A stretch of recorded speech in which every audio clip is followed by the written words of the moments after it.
Νερό, το πιο σημαντικό στοιχείο στον πλανήτη μας.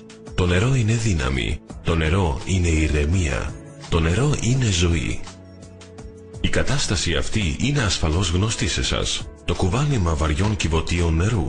Γιατί να μην απαλλάξετε τον εαυτό σας από όλη αυτή την κούραση και επιπρόσθετα να εξοικονομήσετε χρήματα? Ανάλογα με τους αγωγούς νερού, μπορεί να ισχύει ότι το πόσιμο νερό μας περιέχει ρήπους. Αφήστε μας να σας πείσουμε και να δείτε μόνοι σας. Δεξιά ένα ποτήρι τσάι με αφιλτράριστο νερό. Αριστερά ένα ποτήρι με φιλτραρισμένο νερό. Βλέπετε τη διαφορά?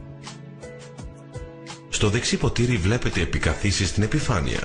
Στο αριστερό καθαρό τσάι.